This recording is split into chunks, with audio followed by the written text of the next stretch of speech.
Esta semana pasada, hermanos, hemos tenido la marcha del orgullo gay. No sé si usted estaba enterado.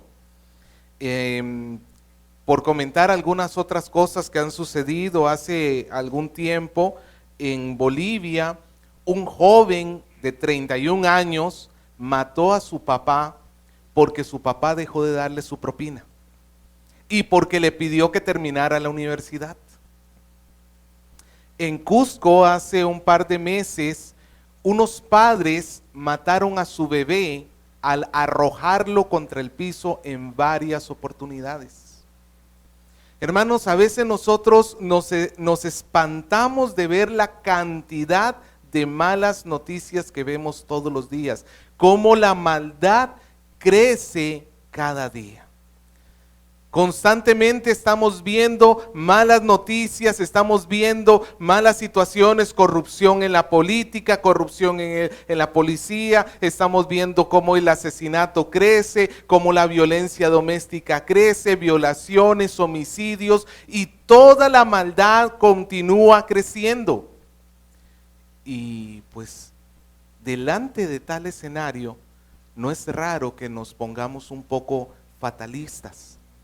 Y nos pongamos a pensar, o como piensa alguna gente y dice, si existe tanto mal, ¿cómo puede ser posible que Dios exista? Mucha gente llega a esa conclusión, Dios no existe porque hay mucho mal sobre la tierra. Pues yo sé que usted no piensa de esa manera, o en todo caso, si nos llamamos cristianos, pues no podemos pensar que Dios no existe. Pero lo cierto es que aún los cristianos estamos tentados a llegar a pensar y decir, bueno, ¿y todo esto estará a la deriva? ¿Será que todo esto está como desacomodado y el mundo está hecho un caos que quizás a Dios se le ha salido de la mano? Porque sabemos que Dios tiene un propósito y un plan perfecto, ¿cierto?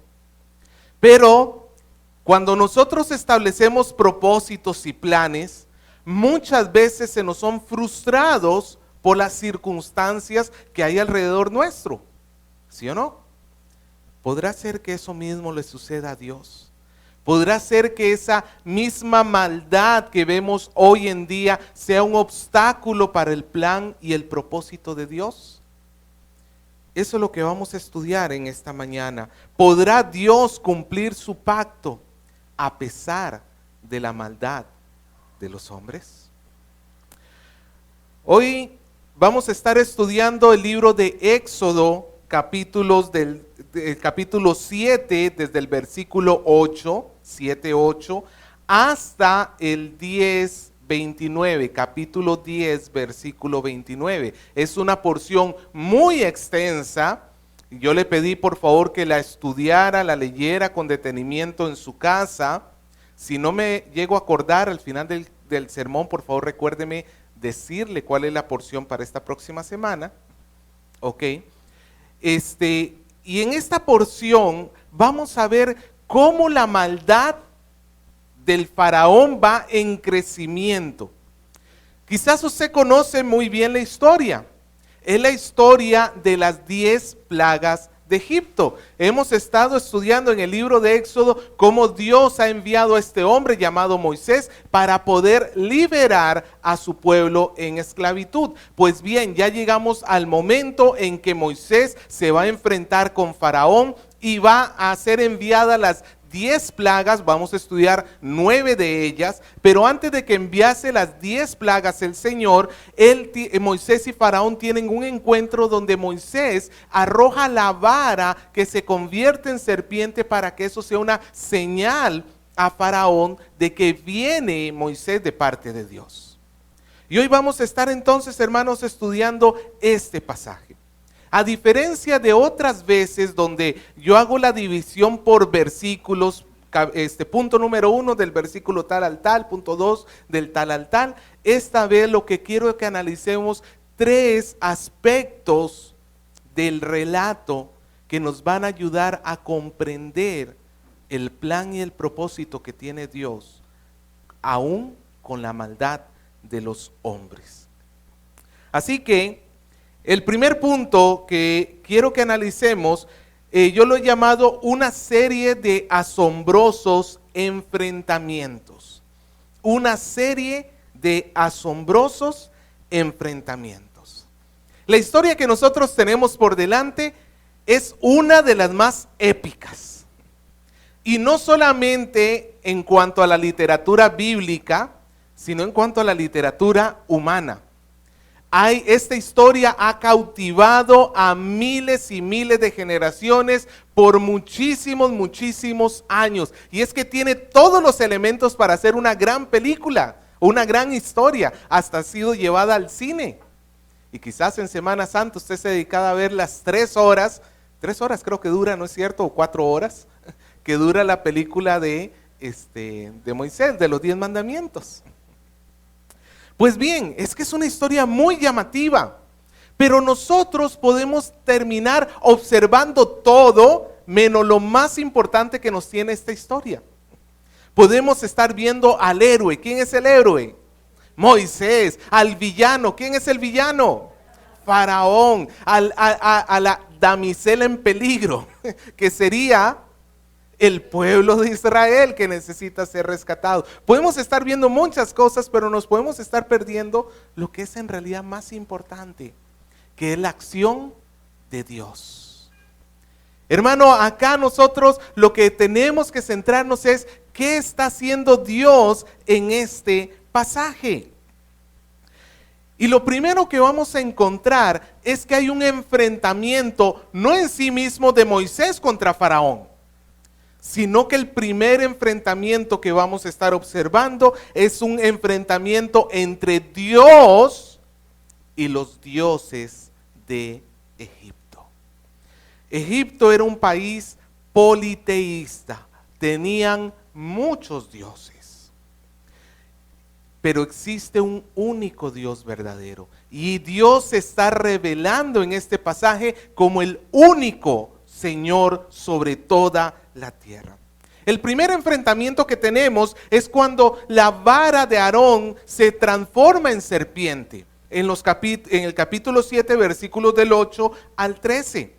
Y nos cuenta la historia, si usted no la leyó, o si no, para refrescarle la memoria, nos cuenta la historia de que Moisés se presentó delante de Faraón para exigirle que el pueblo fuera liberado. Y entonces hizo la señal que Dios le había dicho que hiciera. Arrojó su vara al piso y esta vara se convirtió en una serpiente. Inmediatamente los magos, los hechiceros de Faraón, hicieron lo mismo, arrojaron sus varas al piso y estas también se convirtieron en serpientes.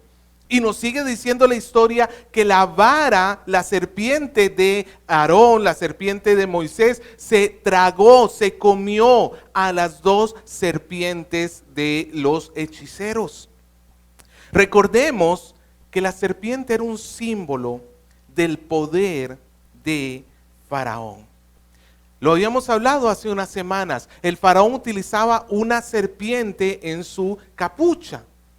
Y esa serpiente demostraba su carácter amenazante, su poder. Faraón era un dios para los egipcios. La transformación formaba parte de la magia del antiguo Egipto. Entonces el enfrentamiento entre las varas que se transforman, Dios está mostrándole al pueblo de tanto de Israel como de Egipto que Él es verdaderamente el Dios que puede transformar. Por el otro lado, el Nilo, como bien mencionaba Alonso al inicio del servicio, el Nilo era un dios para Egipto. Ya también lo hemos mencionado en otras ocasiones. Las ranas, la segunda plaga, ¿se acuerda?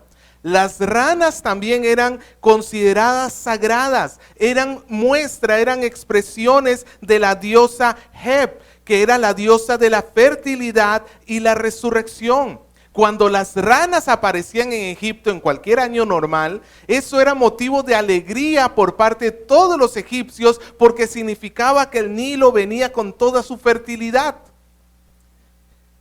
Las moscas que tenemos en otra plaga, en la plaga de los insectos, era una manifestación del dios Huachit, perdón, salud, del dios Huachit. El ganado dentro de Egipto, ¿se acuerda que hubo otra plaga donde el ganado fue exterminado? El ganado también era considerado un animal sagrado. Había una diosa en forma de vaca llamada Hathor y era la diosa del amor de los egipcios. Y también había un toro que era considerado dios.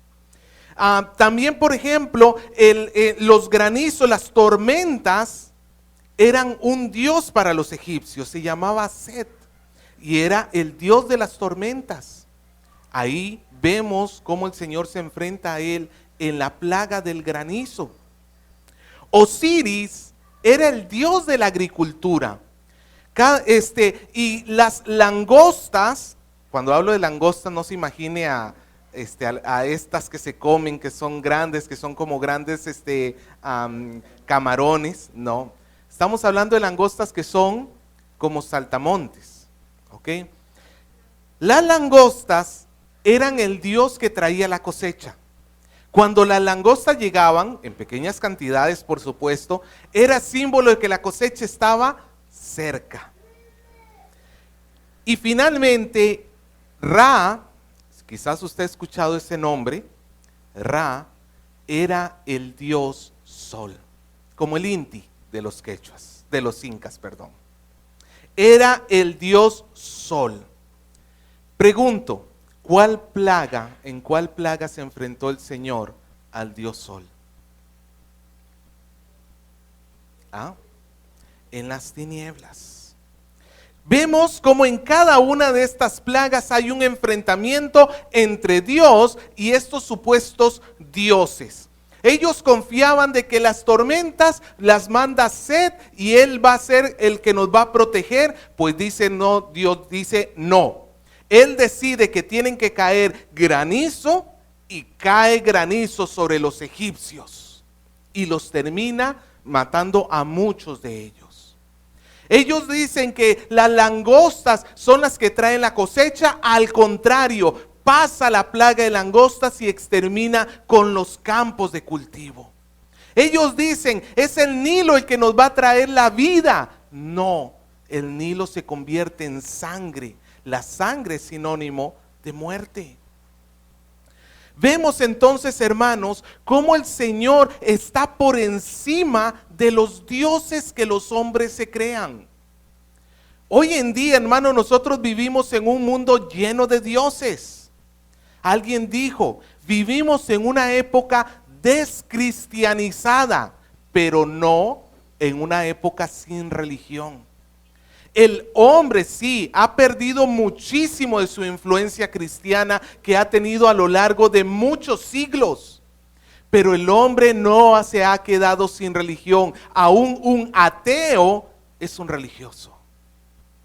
Esta persona se ha establecido un Dios. Y ese Dios se llama yo, a sí mismo. Hoy, hermanos, nosotros vemos cómo la gente pone su confianza en muchas cosas. Pone su confianza en el dinero. Entre más dinero tenga yo en mi mano, mejor voy a estar. Pone su confianza en su conocimiento, en sus estudios, pone su confianza en sus bienes materiales, pone su confianza en muchísimas cosas. Y nosotros los cristianos estamos tentados a seguir el espíritu de este mundo. Nosotros los cristianos estamos tentados a seguir las cosas de este mundo. Pero Juan nos dice que aquel que ama al mundo, hermano, no puede amar al Señor. Dice que nosotros no amemos las cosas que están en el mundo, porque la vanagloria de la vida, aquello que es atractivo a los ojos, no proviene del Padre. Los egipcios se habían fabricado sus dioses y nosotros vivimos en un mundo lleno de dioses. El movimiento gay ha establecido su propio Dios. Su Dios se llama la perversión sexual. donde establecen que es lícito que un hombre pueda tener relaciones sexuales con otro hombre, una mujer con otra mujer, un hombre se puede transformar en mujer, peor que transformarse en serpiente, un hombre se puede transformar en mujer, una mujer en hombre. La cuestión es, ellos quieren vivir como ellos desean. Y hermano, están ganando mucho poder. Están ganando mucho poder. Por eso es que movimientos como, por ejemplo, con mis hijos no te metas, es muy importante que nosotros comencemos a apoyarlos. Un movimiento que ha nacido en Perú y que está siendo de ejemplo para muchas iglesias en toda Latinoamérica. En República Dominicana veíamos esta semana pasada con mi esposa cómo hicieron la marcha, que igualito, con mis hijos no te metas, lo tomaron de acá. Y salía el pastor Sugel Michelén, el que vemos en ocasiones, en la marcha. Hermanos, es necesario porque la maldad está creciendo. Y los hombres establecen sus ídolos. Pero Dios no solamente se enfrenta con los ídolos de Egipto. El Señor se va a enfrentar también con los magos que tiene Egipto. En el capítulo 7 se nos menciona por primera vez de estos magos que más adelante Pablo nos va a decir en 2 Timoteo capítulo 3 versículo 8 que sus nombres eran Janes y Jambres. Ahora, para que me entienda, ¿quiénes eran estos magos? Estos magos eran eruditos. No eran los charlatanes, hechiceros que andan por ahí, que en realidad se andan aprovechando de la ignorancia de la gente. No, esta gente era muy dedicada a estudiar. Eran personas que se consideraban de la clase muy alta, eran personas muy preparadas, pero en artes oscuras. Lo curioso de estos hombres es que ellos pueden imitar algunos de los milagros que hace el Señor. Por ejemplo, ¿cuáles imitaron? Bueno, la vara, ok. Ellos también arrojaron sus varas y se convirtieron. ¿Cuál otro imitaron? El agua del Nilo lo transformaron en sangre. ¿Qué otro? ¿Ah?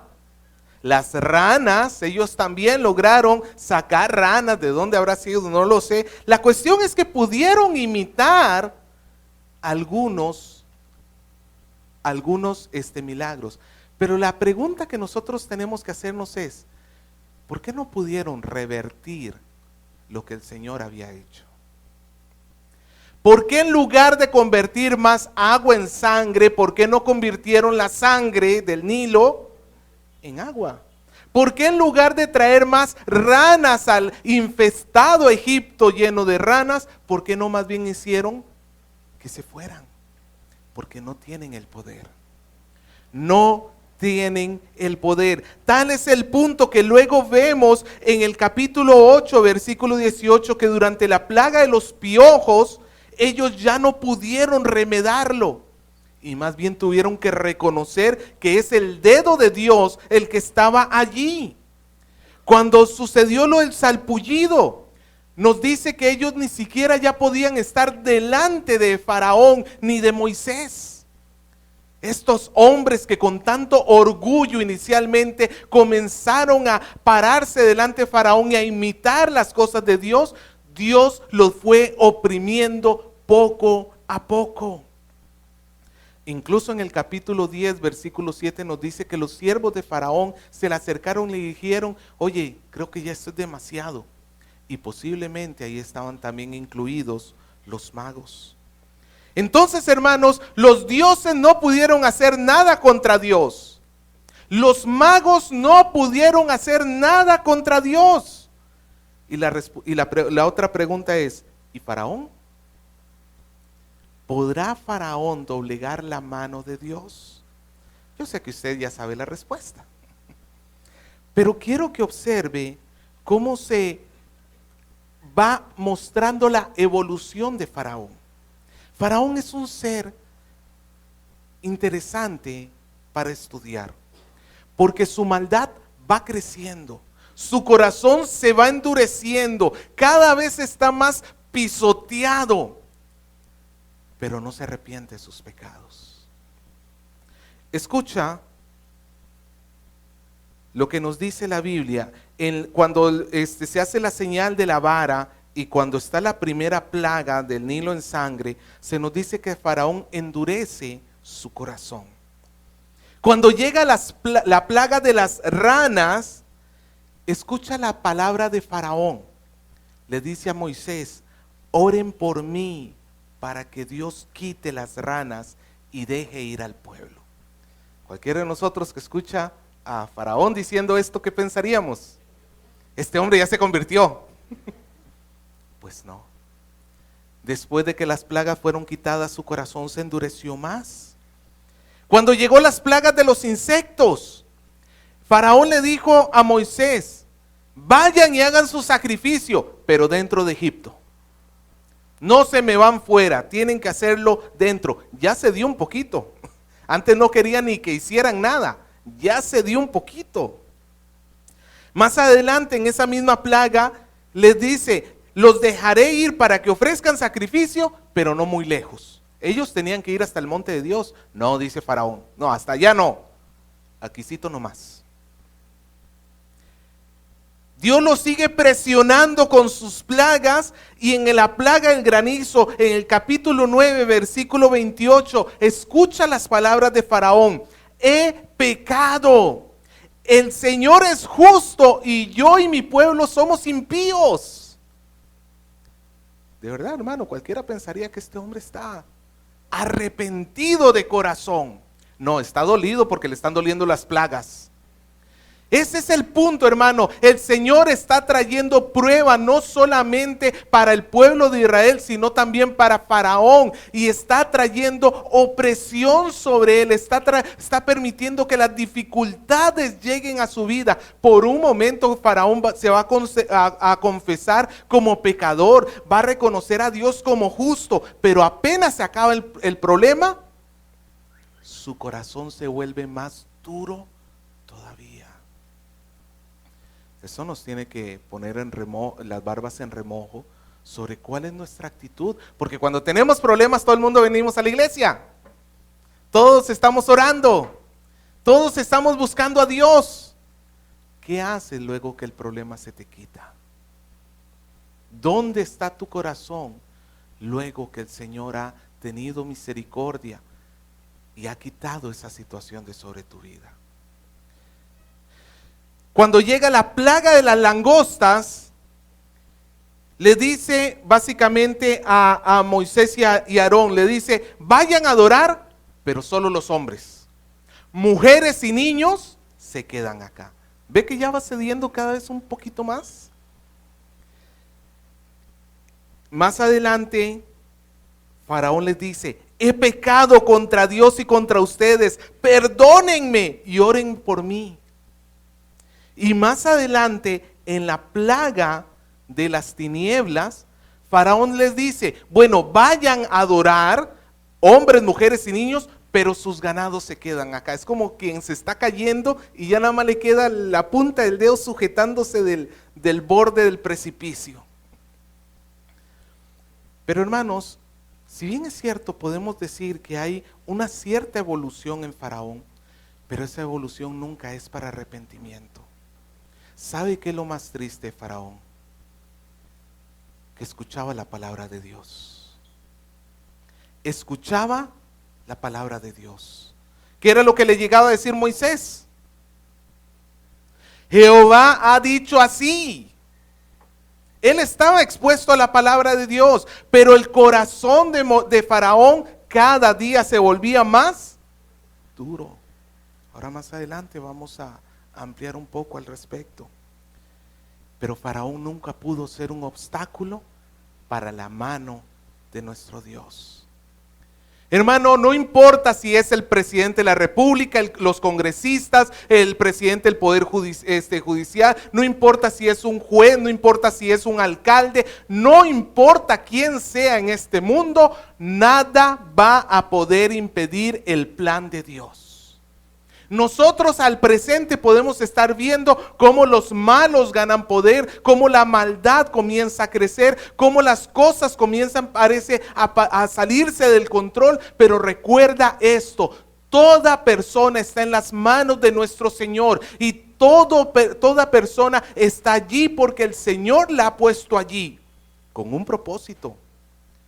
Pero ¿el Señor puso a Faraón en el poder? Pregunto. La respuesta es sí. Pero si él es malo y mira todo lo que está haciendo. Ahí es donde está el secreto de todo. Faraón, con toda su maldad, le era útil a Dios en el cumplimiento de sus propósitos. No que el Señor haya hecho a Faraón malo, porque Dios creó al hombre bueno, pero ellos buscaron muchas formas de corromperse.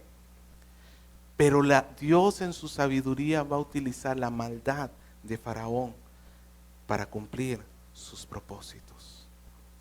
Pero en cambio, ¿qué sucede con el pueblo de Israel en medio de estas plagas? Mientras que los insectos devoraban y molestaban a todos los egipcios, los israelitas no sufrieron con los insectos. Mientras que todo el ganado de Faraón murió por la plaga que cayó sobre ellos, ni una sola vaca, ni un solo ternero, nada del ganado de los israelitas murió. Mientras que en Egipto cayeron el granizo y mató a todo aquel que estuviera en el campo, ni un solo granizo cayó en medio de los israelitas. Y cuando todo Egipto estaba en una oscuridad completa, que no se podían ver ni siquiera uno al otro, Israel estaba en luz. ¿Qué nos demuestra esto, hermano? Que Dios conoce a su pueblo. Hermano, Dios conoce a su pueblo. Ellos estaban en la tierra de Gosén, en medio de Egipto, pero Dios sabía quiénes eran suyos. Hermano, déjame decirte, en medio de toda la maldad que vivimos en este mundo, Dios sabe quién es suyo. Tú no tienes por qué sentir temor, angustia, ansiedad por los tiempos presentes. Porque si en ti está el Espíritu de Dios, Dios reconoce lo que es suyo. Dios reconoce lo que es suyo. Es cierto, vamos a pasar por aflicciones. Es cierto, vamos a pasar por tribulaciones, pero todas ellas están bajo el poder de Dios. Todas ellas. Ahora, lo segundo que quiero contrastar en esta historia son las dos actitudes. Por un lado de Moisés y por el otro lado de Faraón. Comencemos con Moisés. ¿Se acuerda cómo vimos a Moisés la semana pasada? ¿Cuál fue el pecado de Moisés? Dios le dijo: vas a hacer esto, esto, esto, vas a decir esto, esto, esto. Y Moisés dijo: sí, Señor, pero a mí me parece que lo puedo mejorar. Dijo las cosas, algunas cosas que Dios dijo, pero le metió a él las cosas de él. Hizo algunas cosas como el Señor le dijo que hiciera, pero le agregó él algunas cosas que él quería. ¿Y cuál fue el resultado de eso? Que la primera vez que se nos dice que el corazón de Faraón se endureció, es por culpa de ese pecado. Ahora, quiero que observes algo, hermano. Moisés metió la pata terriblemente. El resultado fue la dureza del corazón de Faraón. Humanamente podemos decir: Moisés la regó. Moisés metió la pata. Pero Dios de anticipado le había dicho a Moisés que ¿cuál iba a ser el resultado en el corazón de Faraón? Significa que Dios sabía de antemano que Moisés iba a fallar. Y no solamente lo sabía de antemano, iba a utilizar el pecado de Moisés para sus propósitos. No quiero decir que Dios mandó a Moisés a pecar. Él lo mandó con planes muy específicos. Pero nuestro Dios es tan grande y glorioso que aún los pecados que nosotros cometemos como pueblo, Dios es tan milagroso y tan bondadoso que los puede transformar para cumplir sus propósitos. Con esto no estoy alentando a nadie a pecar, como decir, por si Dios lo arregla. No quiero decir eso. Lo que sí quiero decir, hermanos, es que nosotros tenemos que tener la esperanza puesta en Dios, que aún nuestros pecados no afectan su plan. No podemos frustrar sus propósitos. Ahora, Moisés no se quedó en la misma actitud de voy pecando y que Dios arregle. Lo maravilloso de leer el resto de las plagas es ver el cambio que hubo en Moisés. Ahora sí, todo lo que el Señor le decía a Moisés que dijera, Moisés decía. Todo lo que el Señor le decía a Moisés que hiciera, Moisés lo haría. ¿Sabe por qué? Porque el pueblo de Dios, su propósito dentro del plan de Dios es ser obediente a la palabra de Dios. El Señor va a cumplir su pacto, va a cumplir su promesa, amén. Pero ¿cuál es tu función dentro de ese pacto? Obedecer. La obediencia. Hermano, nosotros necesitamos crecer en obediencia. Moisés creció primero en su fe en Dios. ¿Se acuerda cómo comenzó Moisés en el capítulo 3? Señor, es que no, es que mira, es que... Luego fue regañadientas, metió la pata y luego corrigió y ya comenzó cada vez más a hacer lo que el Señor había dicho. Y ahora observa, esto lo vamos a ver la próxima semana, pero tengo que adelantarlo. Anda conmigo al capítulo 14 y al versículo 13.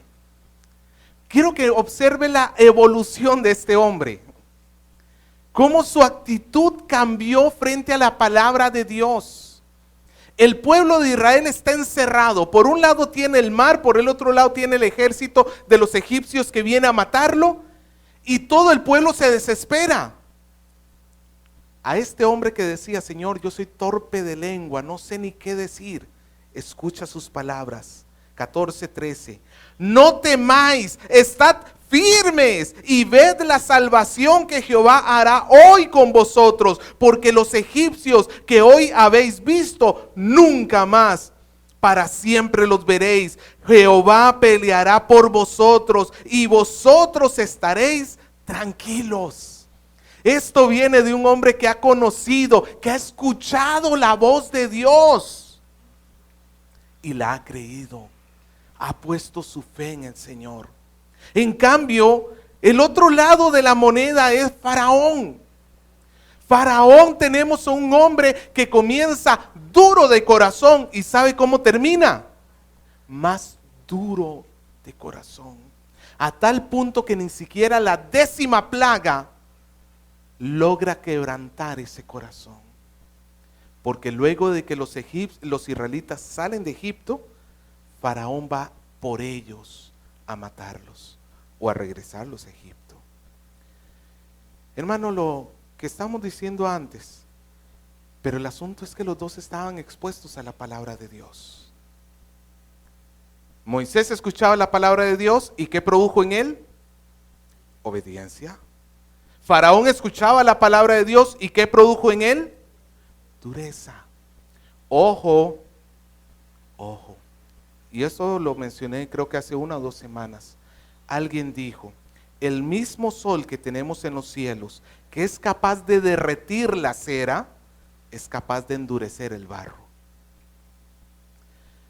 La palabra de Dios va a salir de su boca y no va a volver a él sin haber cumplido su propósito. Pero el propósito que tiene es ablandar a unos y endurecer a otros. Y tú hoy estás aquí, no vas a salir como has entrado. Déjame decirte eso, ninguno en este lugar sale como ha entrado. O sales más blando por haber escuchado, por haber recibido, por haberte humillado delante de los ojos de Dios, por haberte puesto a cuentas con Él y buscar una vida de obediencia a su palabra. O puedes estar escuchando la voz de Dios y tu corazón ponerse cada día más duro, más necio, más insensato. Tu corazón cada vez va sintiendo menos dolor hacia el pecado. Ya pecas y ya no te interesa. Murmuras de otros y ya no te importa. Dices mentiras respiras y ya no te hace ningún tipo de daño. Y tu corazón cada día está más duro. Y déjame decirte que a menos de que tu corazón, tú mismo vayas delante de Dios y le digas, Señor, quebranta este corazón necio. Si tú no haces eso, tarde o temprano vas a terminar como Faraón. No todo el que está en una iglesia está allí porque ama a Dios. No todo. A mí me encantaría decir que todos los que estamos acá, un día nos vamos a ver en el reino de los cielos. Me encantaría decirlo, prometérselo a usted. Pero hermano, podemos estar metidos en una iglesia, estar escuchando la voz de Dios y nuestro corazón cada día más duro. ¿Cuál de las dos actitudes vas a tomar tú? Ya vimos que Dios no puede ser frenado por nada ni nadie para cumplir su propósito. Ya vimos que para cumplir su pacto a unos va a ablandar y a otros va a endurecer. Ahora la pregunta, ¿y por qué va a endurecer? ¿Dios no debería ablandarnos a todos? Aquí llegamos a nuestro tercer punto. Porque hay un propósito santo e inamovible. Hay un propósito santo e inamovible. A lo largo del relato que hemos leído, en muchas ocasiones el Señor nos da explicaciones de por qué está trabajando así. ¿Por qué existe la maldad en el mundo, Señor? ¿Por qué? Por ejemplo, una mujer que fue violada, es muy fácil que llegue a pensar, ¿por qué lo permitiste? Un niño que perdió a su padre puede llegar a pensar, ¿por qué? ¿Por qué lo has permitido? Todos nosotros podemos llegar a decir ante nuestras desgracias, Señor, ¿por qué lo has permitido? ¿Por qué esas maldades sobre la tierra? Porque hay un propósito mucho más alto detrás. Quiero que observe las explicaciones que da Dios. En el capítulo 8, versículo 10, acompáñeme rápidamente. Durante la plaga de las ranas, Faraón le dice, Moisés le dice a Faraón, ¿sabes qué, Moisés? ¿Sabes qué, Faraón? Dime tú, ¿cuándo quieres que se quiten las ranas? Yo la respuesta que hubiera dicho de Faraón hubiera sido, ya, estaban con ranas hasta la cabeza, literalmente. Estaban llenos de ranas por todo lado. Y Moisés dice, ¿cuándo? Yo le hubiera dicho, ya. Pero quizás Faraón sospechaba de que Moisés sabía que las ranas ya se iban a ir y entonces llegó con esa pregunta. Faraón le dice muy listo, mañana. Mañana. Y en el versículo 10, Moisés le responde a Faraón, se hará conforme a tu palabra, para que conozcas que no hay como Jehová, nuestro Dios. ¿Sabe, hermano, por qué llegó las plagas de ranas? ¿Y sabe por qué Dios escuchó la oración, la petición de Faraón de que las ranas se fueran quitadas recién el día anterior? ¿Sabe por qué el Señor las quitó? No en ese momento, no 2 días después, sino exactamente cuando Faraón lo dijo. Para que Faraón tuviera testimonio de que hay Dios. Él una vez le dijo a Moisés, como también lo mencionaba Alonso al inicio, ¿y quién es Jehová para que yo lo escuche? Al revés. La pregunta es, ¿y quién eres tú, Faraón, para que yo escuche tu oración, tu petición? Pues yo escucho tu petición para que tú sepas que yo existo. Para que tú sepas que yo existo.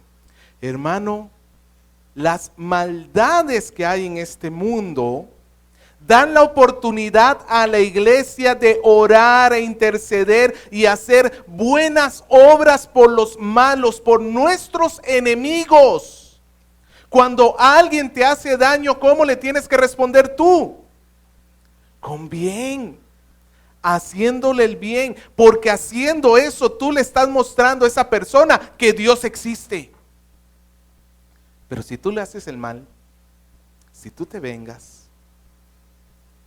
esa persona, el mensaje va a ser raro para esa persona. Las dificultades que vivimos día a día son oportunidades de dar testimonio de que Dios existe. ¿Cómo hubiera reaccionado el viejo tú? Ay, pastor, yo sí es cierto que les hubiera gritado y les hubiera dicho de todo. Pero ahora son oportunidades. Si tú me preguntas por qué Dios nos hace pasar por momentos difíciles, porque son oportunidades para que muestres que Dios existe. Más adelante, capítulo 8, versículo 22. Estamos durante la plaga de las moscas y el Señor le está diciendo a Moisés cómo iba a ser la plaga. Y le dice, en aquel día yo apartaré la tierra de Gosén. La tierra de Gosén era donde vivían los israelitas. O sea, no van a caer la plaga sobre los israelitas. En la cual habita mi pueblo, para que ninguna clase de moscas haya en ella.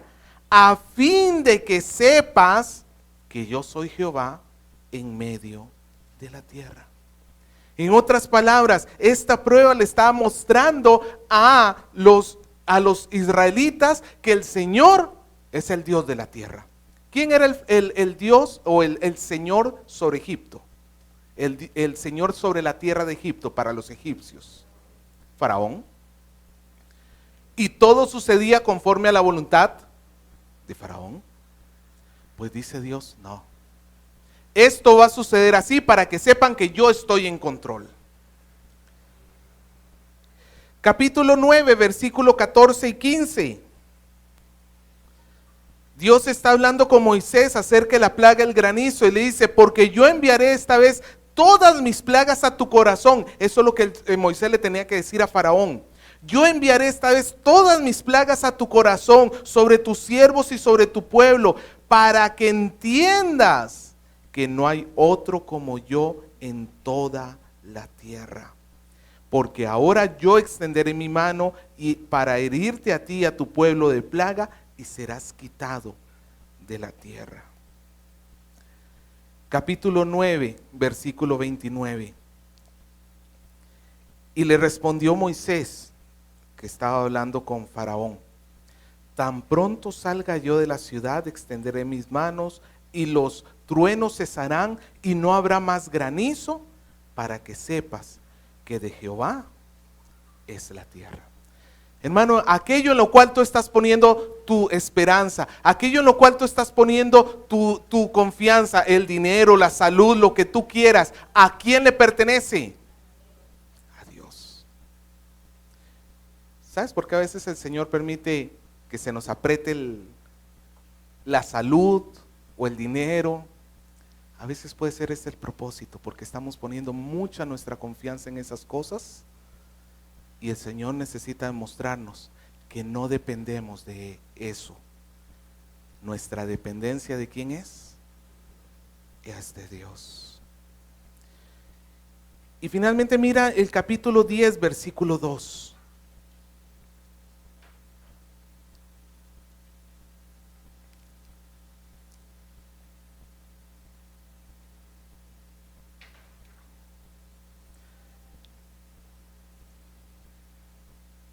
Están hablando de las plagas de las langostas y el Señor le dice a Moisés que le diga esto a Faraón.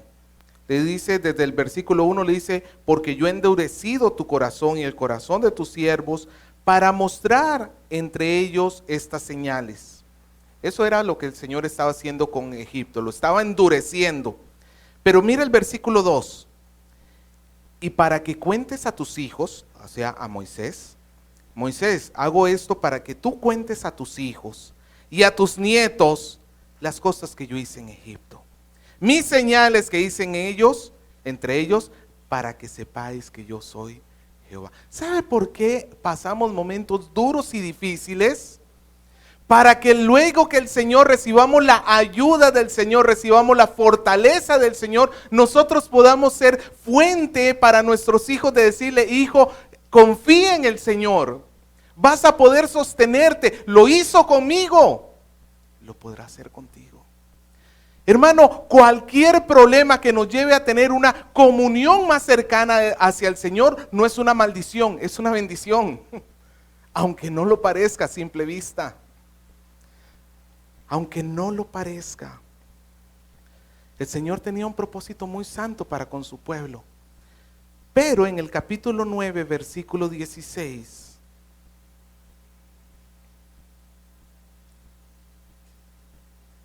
nos dice cuál es el propósito que Dios tenía para con Faraón. Le dice: y a la verdad yo te he puesto para mostrar en ti mi poder, y para que mi nombre sea anunciado en toda la tierra. ¿Para qué existía Faraón? Para que Dios mostrara su poder. ¿En qué sentido? Te lo pongo de esta manera.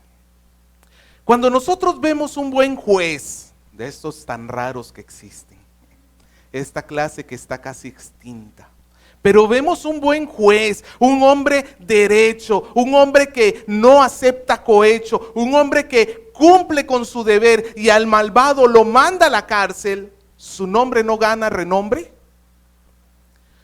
Sus actos sobre el malo no provocan la gloria de la demás gente en el sentido humano. Cuando tú ves un juez de estos que trata con imparcialidad, que no inclina la balanza, y ves que hace justicia, tú terminas diciendo: ese hombre es un muy buen juez. Pues es lo mismo para con Faraón. Dios lo había escogido a él como un vaso de barro para endurecer su corazón. Faraón se iba a endurecer y Dios lo iba a endurecer. No es que Faraón decía: no, yo quiero ablandarme, pero Dios lo endurecía y endurecía. No, sino que Faraón se deleitaba en endurecerse y Dios lo endurecía atrás. Y todo eso tenía el propósito de traer gloria al nombre de nuestro Señor Jesucristo, al nombre de nuestro Dios, porque iba a poder mostrar todos sus milagros, todo su poder. Déjame decirte algo, el movimiento gay tiene un propósito en el plan de Dios. Y en última instancia, no te puedo decir exactamente todo el propósito de Dios, pero déjame decirte que en última instancia, el movimiento gay, el pecado, no importa cómo tú lo llames, el pecado del hombre va a provocar que el día del juicio, toda la humanidad doble sus rodillas delante del Señor y diga: Señor, tú eres santo y perfecto. Estos hombres tenían que ser arrojados al infierno, y sucedió. Porque lo merecían. Porque lo merecían. En última instancia, el propósito de Dios para salvar a su pueblo es glorificar su propio nombre. Hermanos, ese es el propósito de Dios, tanto para el bien como para el mal. Dios va a utilizar a los malos para que la maldad siga creciendo, y en medio de esa maldad su pueblo va a tener que atravesar, pero su pueblo va a ser ampliamente bendecido al ser salvado por el Señor en medio de esa maldad, y finalmente la maldad va a ser ejecutada, el castigo va a ser dado, y eso va a glorificar el nombre de nuestro Dios. El asunto no es por qué existe la maldad sobre la tierra. La pregunta debería ser entonces: Señor, ¿para qué existe la maldad sobre la tierra? Existe porque en última instancia, a nosotros nos cuesta mucho entender esto. Nosotros, esto, hermanos, es como tratar de meter el océano entero en un dedal. Pero nos toca confiar en que Dios tiene un propósito santo, y aún la maldad está bajo su control. Él no los manda a ser malos, pero Él va a usar su maldad para cumplir su propósito. Y nosotros como su pueblo, ¿qué nos toca? Confiar en Él.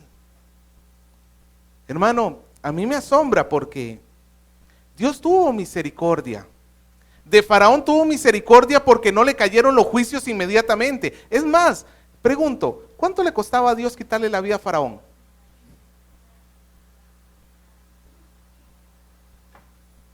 No le costaba nada. ¿Lo pudo haber hecho? Lo pudo haber hecho. Es más, en muchas plagas le dio hasta tiempo. De aquí a cuántos días va a suceder esto. Le dejaba tiempo para que Faraón, escuchando la advertencia, doblegara su corazón. Pero no lo quiso hacer.